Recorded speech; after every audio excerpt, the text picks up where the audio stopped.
Good morning to all my viewers and Jai Hind. Today we at Metamorphs bring you the second session of Secure Bharat. We have already seen in the first session about the facets of national security. Today we will learn more about the Higher Defense Organization and how this organization ensures national security. We have with us today a very enlightened and soldier scholar person, Lieutenant General Sunil Srivastava, commissioned in 1981 from the National Defense Academy and the Indian Military Academy into the Corps of Artillery. A recipient of AVSM and VSM bar, he has held number of key important assignments in the Indian Army. He has commanded a brigade on the line of control, a division on the line of actual control, has been the directing staff of the prestigious National Defense College, and has helmed an officers training academy while in service. After hanging up his boots, he has been the Director General of Center for Joint Warfare Studies, a reputed think tank in Delhi. It is our privilege to have Lieutenant General Sunil Srivastava today with us to talk on this very important subject of higher defense organization in India. Welcome, General Srivastava. Yeah, good morning, Ram, and thank you so much. Thanks to Metamorphs also for giving me this opportunity to reach out to young and curious minds in this series of lectures and interactive talks that you have so nicely conceptualized about national security. I mean, I'm saying so because it comes at a time when what we are seeing across the globe is an unprecedented churn as far as the power structures are concerned, as far as influences are concerned. What we are seeing post-COVID in particular, the post-West order has truly unraveled. And what we are seeing is a big return to geopolitics. Everything is a competition, everything is securitized, everything is weaponized, and more lately, technology. So it's very important for us to ask this question as to how are the Indian higher defense organizations and higher security structured, geared up to face up to these evolving challenges. How resilient are they? How robust are they? So once again, I compliment you for having chosen this subject. I mean, since the subject is like it involves relationships, it involves organizations, it involves a bit of historical evolution.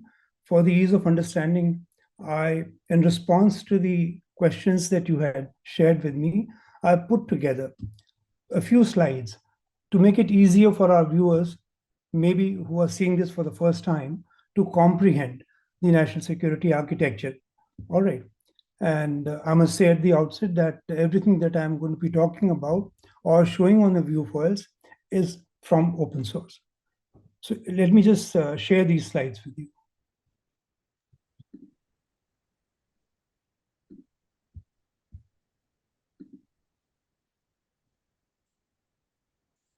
I hope all good. Yeah, we can see the full screen. General Srivastava, my first question to you is what drives this concept of national security? What is the overarching architecture for this? Is it military the focus of this, or is there something more to all that? Because the common man relates to the uniform and thinks that is what national security is. So, what is the epic structure for this? Yeah, thanks, Ram, for that question. It really touches the heart of the issue. As far as national security is concerned, whether it's for India or for any other country, it draws everything from national interest. And national interest of India, like any other country in this world, middle power, big power, rising power, alike, is all about securing its territory, securing its people, ensuring that the environment, internal and external, is conducive for growth, all right, progress, and at the same time making sure that the country has a seat at the high table, that it is a part of the rule making process, particularly where it concerns the global commons. Now, this concept is something which can be put together in a very simple framework. Let me just share that with you. Okay, so what we are seeing is that growth and development, which is inherently a whole of the nation effort, is at the heart of what a nation aspires. It secures its national interest to achieve that. So it's all about culture, values, socioeconomic equity, all the three sectors, agriculture, industry, and services. Now, increasingly, environment and climate, energy, demography, which is a serious concern as far as some Western countries are concerned. And externally, when it comes to global governance and influence, we must be a part of the global governance architecture. Say, for example, what India is talking about, the United Nations becoming, Security Council becoming more inclusive. We should be able to participate actively in any and every structure which is yet to evolve for space, cybersecurity, seabed, the exploitation and use of the two poles, the Arctic and the Antarctic. Our trade and investments, our trade routes for that, and also how we are able to do it will reflect on strategic autonomy, particularly in areas of energy, technology, intelligence. So, and how do we do it? How do we ensure growth and development internally and externally, as also security, is through what is shown in the middle, making sure territorial security, land and seas, both included, ensuring deterrence, and should deterrence fail, we should be able to prevail. Yeah. Internal security, intelligence, increasingly critical materials, because you can't have Atmanirbharta in defense unless you secure your critical materials. Okay. Let me just finish by saying that whatever I'm talking about is nothing new. It's been there since millennia. Now, Kautilya in Arthashastra had mentioned 7 organs of the state or important components of the state in decreasing order of importance. So you see the king and the ministers, the leadership, that is decision making, territory and population, essential part, forts, which are the seats of power, and then comes the treasury, army, and the allies. What he had called the treasury and the army is a very conjoint word, a term called kosh dand. So both things go together. Unless you are prosperous, you can't be secure. But unless you have muscle power, you can't be secure either. And much later, in the late 70s, there was a CIA head by the name of Ray Klein. He had defined a very acceptable notion of perceived power, because you can't have influence, you can't have security unless people perceive you as powerful. So what is that? So that is critical mass, which is your territory and population, economy, and military, a summation of that. But the multiplier effect comes from the strategic purpose. Strategic purpose comes from the political leadership. It doesn't come from the army. It doesn't come from the military forces. And the national will to pursue the national strategy, whatever it is. So this is a very important intangible part.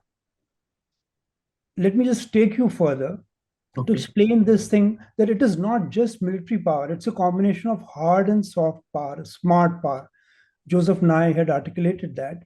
And 4 accepted parts of this power architecture are DIME. So D for diplomacy, I for information, M for military, and E for economy. You can add technology to it. All right, so let me show that to you. So the language of military power, or language of power of a country, is much more than military. So these circles you see, the purple circle is for economy, the yellow circle for diplomacy and political power, the pink circle is for information. people, through people and social media, and increasingly everything that is digital. And you have the conventional military operations. Mhm. Put together, these help you shape the minds of your adversaries, the mind of your target audience, whether it is through diplomacy, whether it's through subversion, whether it is through psychological warfare, whether it is through propaganda, all of that comes in. So, in a sense, who are the actors at play?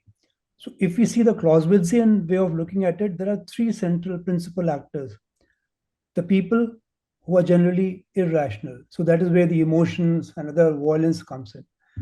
And then you have military, which is subject to chance and chaos and uncertainty. Military operations are forever Mhm. always been uncertain. So that is the unrational part. And then you have the state and the government, which is the rational part. So the use of force for for power or for has always been for politics. Okay. Military always serves the end use of the political leaders. So that is the most fundamental axiomatic part. Mhm. Military complements the other pillars of the power in the dime framework. And even when you look at deterrence, deterrence is meaningless Mhm. unless it is principled and it is rational. So that element of rationality and being principled so as to be convincing, that comes from the political leadership, because Okay. they are the people who actually take the decision to use it, military power, use of force. And in this combination of these instruments, which make up the ends, ways, and means, ends are political, ways and means can be many, military and non military. Which particular element will dominate, it changes. It's inherently dynamic. So, just to illustrate what I'm saying is that let's see what's happening in the Russian operations in Ukraine. Mhm. Okay. So, this viewfall says that war is nothing but armed politics, continuation of politics by other means, Mhm. as said by the Clausewitzian cliche. So you see that intelligence, diplomacy, economy, and everything, which is non-military, but the hard power component. Hard power comprises of whatever you do economically, militarily, and diplomatically, coercive diplomacy, Mhm. wolf warrior diplomacy, as the Chinese call it. So Mhm. that is all coercion. All right, hard power. Yeah. And the soft part comes from the information, Okay. lawfare, psychology. So when you target the minds of people, because everything at the end of the day, you have to impose your will. A country Mhm. imposes the will of its leaders, will of its people. So it's about cognition. I think And they have a new term for that, perception management or something like that. So they're yes, calling it. Yeah. Yeah. influence and perception. So Yeah. everything at the end of the day is in cognition. So Mm. military means can be overt and covert. So I'll just end up by saying that everything in national security derives from the political source. It is enshrined in the constitution of countries. It's enshrined in our constitution. Mhm. The elected representatives of people will Yeah. ensure national security. And it military part can be covert or overt. And increasingly, we are seeing what they call winning without fighting is something to win cognitively without actually having to use force. Mhm. Yeah. So I hope that Okay. explains So the issue that. yes, yes, it does. It does. But I would like to take this a step further. You got some very impressive slides here, and what I could make out from this is that uh, there are political or national objectives, and there are military objectives which are different, which are for warfaring, for defense of the country, and so on. So, is it linked? How does it link? Who is the bond? What happens at that level, where the national or political objectives get linked with the military objectives? And is it really credible? Is it robust enough? I mean, can you just throw some more light on that? Yeah, that is the crux of the issue. So the political leaders will always have uh, ends that they would want. Now, say for example, Russia had certain ends in Ukraine, like denazification, demilitarization, as well as controlling certain areas which are predominantly Russian. These were the military objectives. And we have seen, sorry, these were the political objectives that President Putin had articulated. And thereafter, we have seen that how over the last 2 years, the military operations have progressed. They have not been able to deliver on any of them, except perhaps for controlling about 20-25% of Ukrainian territory. And as things stand today, as we speak, it appears that uh, while both sides have reached a kind of a culmination point or exhaustion, That's right. Russians, because of the industry still being in good gear, they appear to be having upper hand at the moment. But whether denazification or demilitarization has succeeded, not at all. We don't know. Yeah. So this thing of converting the political ends and objectives into military objectives acceptable to the political leaders along with the risk involved, that is the essence. Now, let me explain how that happens. It's just a conceptual framework. So when you look at it, that the political leadership, say for example, in our case, the Cabinet Committee on Security, they articulate political strategic objectives.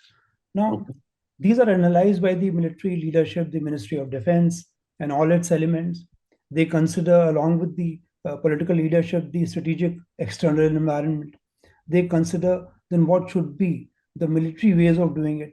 Should we do it through cyber? Should we do it through operations in space? Should we do it through any maritime activity, and so forth? So they debate they balance the operational factors, the place, the space or the domain, or multiple domains. Increasingly now everything happens in multiple domains. If they want to keep it non-kinetic, they will choose those non-kinetic domains. So they decide the space where to do it, the time when to do it, and the type of forces they're going to use. So this dialogue between the two sides, the political side and the military side, has to be very, very, open. It has to welcome all the opinions. The military leaders, experts' opinion has to be considered by the political leaders.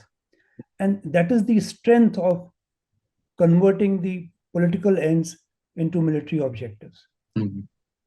If this process, this dialogue between the experts is collaborative and robust, then this translation is good. Another good example is, I'll give you 1971 operations.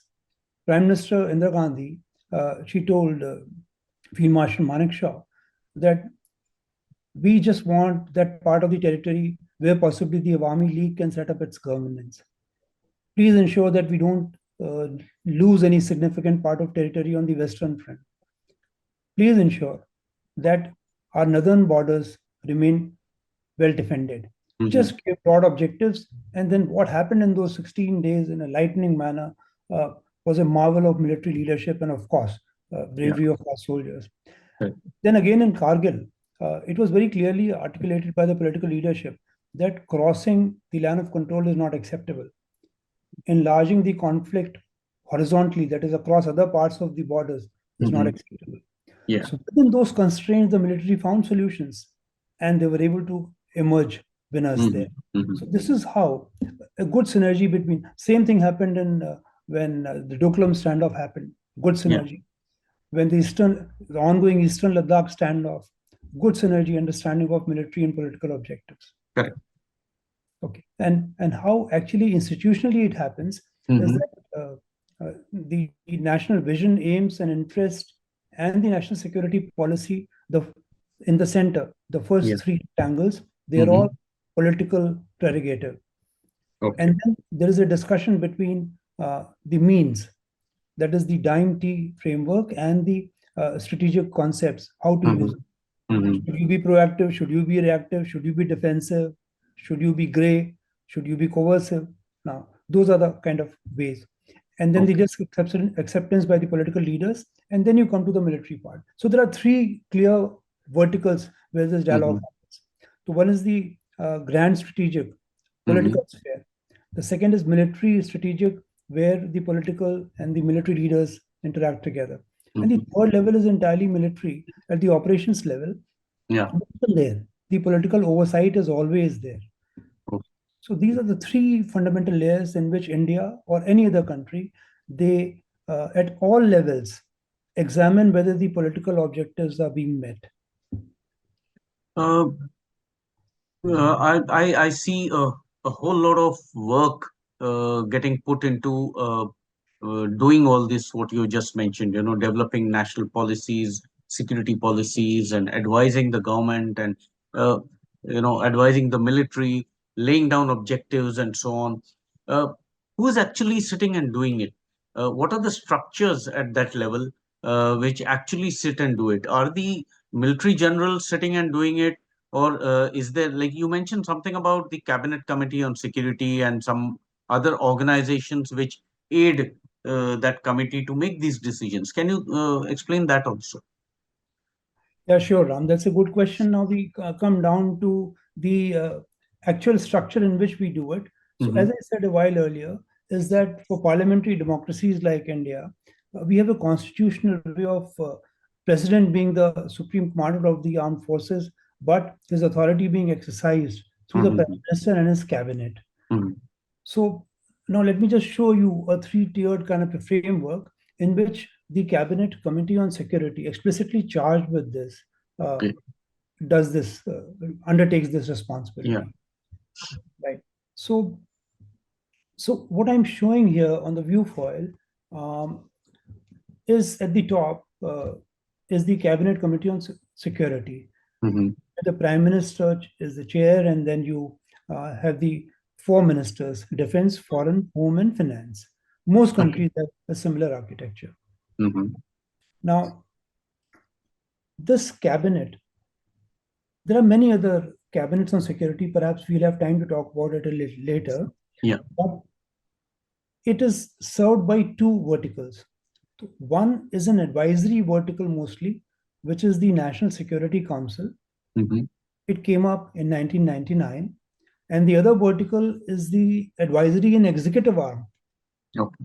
the ministry charged with the defense of the country, prosecution of operations, as also termination of operations, explicit Hmm. charge with the defense ministry. So that Okay. is with a blue circle around it, the Raksha Mantri and the Ministry of Defense. Yeah.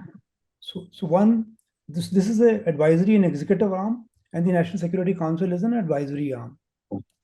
Now, the main players, as far as the advisory arm is concerned, is the National Security Advisor. Now, I'll just very briefly touch upon some very important linkages that he is a part of. Hmm. So one is the national the Nuclear Command Authority. The Oh. Nuclear Command Authority, what is shown on the left top corner of the Hmm. viewfoil, Yeah. NCA. So it has two councils: the Political Council and the Executive Council. The Political Council is headed by the Prime Minister, and the Executive Council is headed by the National Security Advisor. Hmm.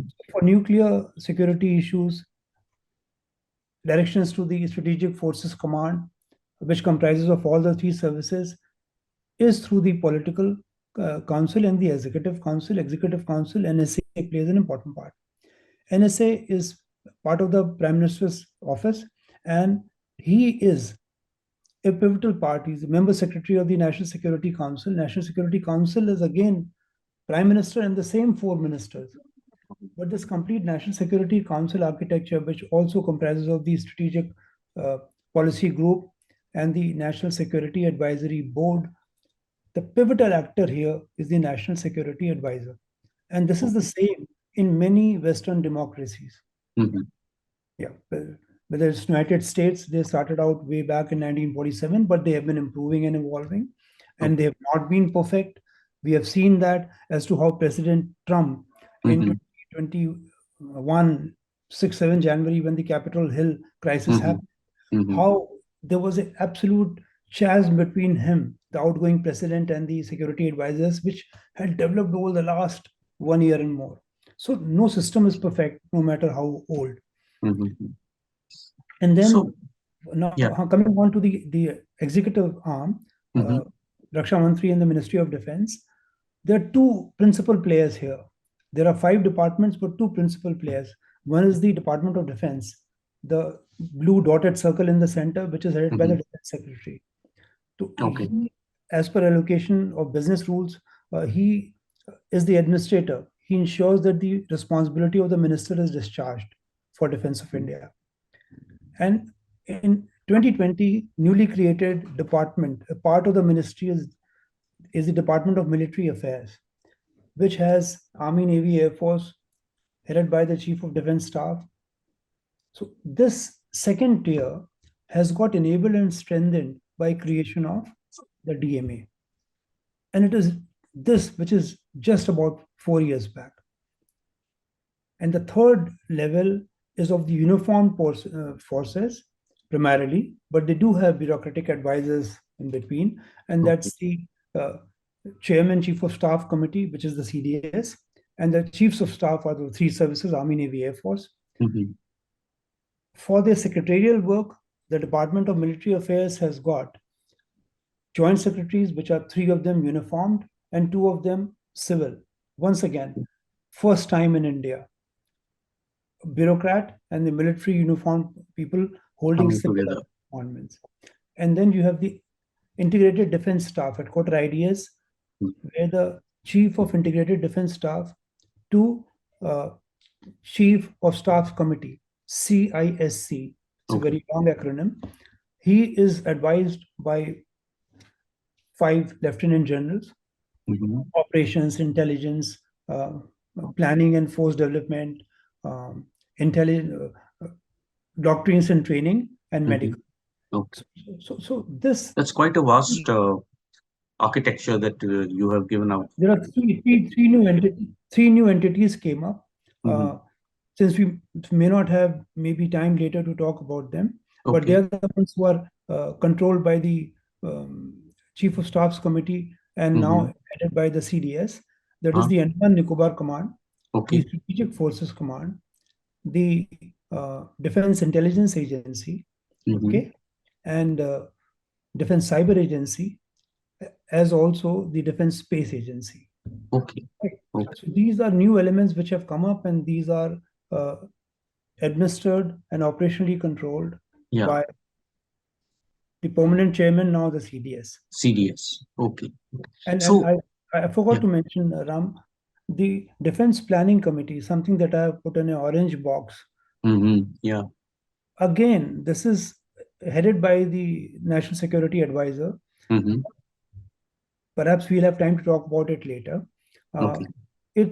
it basically has been created to draft the national security strategy, have better defense diplomacy, have better defense ecosystem Mm-hmm. and defense plans to be given to the Raksha Mantri. Okay. So once again, whatever this advisory body, which is multidisciplinary, multi-ministry, does, it Mm-hmm. serves the political purpose. The output goes to the defense minister. Mm-hmm. Yeah. Okay. Well, it's quite a lot to absorb. Uh, what I saw from here was that there is, you mentioned about the National Security Council coming up in 1999, and then some more things getting added to the whole architecture. We had the CDS coming in a few years ago, and so it seems to be evolving. I mean, what was the original one? I mean, has it gone through successive changes? What has been the evolutionary pattern, and is it really in consonance with what is happening around the world? Yeah, thanks for that question again. And as I was just mentioning, that the security architectures have been evolving post the Second World War in almost every country. Mhm. Like there are authoritative systems like China, where the party itself is the state and the party has a military, and then they have a central military commission. So those architectures are very different from how democracies handle their national security systems. And India, in particular, has come a long way since 1947. And the last about 75 years, I would say, if I was to divide them into major milestones, Mhm. I would say that as we became independent, in the first 10, 15 years, certain changes took place in the Mhm. architecture put together Okay. by the British for us, and which we had tweaked before we became independent. Mhm. First 10, 15 years were critical in making certain changes. And then there was more of like status quo and some committees and bureaucratic control more than political control, till we went nuclear in 1998 and Kargil happened. Yeah. So that was a major milestone, 1998-99. And the third major milestone was 2020, when the CDS and the DMA got created. Okay. To just explain it very briefly, so that some points are pegged and people understand it better. So the structure we inherited at independence was the one which was advised by Lord Ismay. He was the chief of staff to Mountbatten, and uh, Prime Minister Nehru asked him to suggest to us a system. So he suggested a three-tiered committee system, which exists uh, till date in some form or the other. So now you had the Defense Committee of the Cabinet, which we today call Cabinet Committee on Security. Before 1946, before India became independent, the CNC, there was only one CNC, and which was the Army CNC. Navy and Air Force got their CNCs later in 1948. They became equivalence status-wise after independence. Yeah. So, and that man was also the military CNC as well as the defense member of the Viceroy's cabinet. So he was a minister. So on independence, defense ministry got created, and this role was taken away. So at the next rung was the defense minister committee, so that the chiefs had the ear of the defense minister, and whatever advice they had to render, they could render through the defense minister to the defense committee of the cabinet. And I must also mention that the defense committee of the cabinet functioned very well. Soon after independence, we had the first war thrust on us by Pakistan, 1947-48. And through those years, the maturity of the system was seen. The chiefs and everyone attended the DCC. It was a very robust and a very functional system in that war. And then the Chief of Staff Committee, which was when all the three chiefs became CNC's co-equals. So it was the longest serving member of the three who was the chair, right? So this structure, by and large, functions till date, except for the fact that the Defense Ministers Committee, over a period of time through 60s and 70s, it became the Defense Ministers Morning Conference, got revived again in the 90s. Mostly, since they meet frequently, I think formally it differs, and the only variation was that at some point of time, the Defense Secretary in 1947-48 was holding service-wise DMCs, which was not acceptable to the chiefs. So then the service-wise defense minister committees were then under the CNC. So this part has finished since then. But what materially changed in the first 15 years since independence was driven by three things. And these factors can come up in the politico-military relationships anytime, anywhere. So we must be very acutely aware of these. So political apprehensions. The political leaders thought that the Indian military forces were imperial in nature. They were serving imperial interests, British interests. So there was a mistrust over there. And then 1946, the naval uprising happened. All right. And then there were personality clashes. So H.M. Patel, the defense secretary, and Field Marshal Cariappa, they had a misunderstanding through 1947-53. And then General Themaya and the defense minister, Krishna Menon, they had serious differences through 59 and 62. And in fact, the Krishna Menon's overweening control through Mr. Nehru led to many wrong decisions in 62. This is well known to everyone. I don't have to highlight that. That's right. And then as far as being a part of the government is concerned, that finished when they were changed into attached offices in 1952.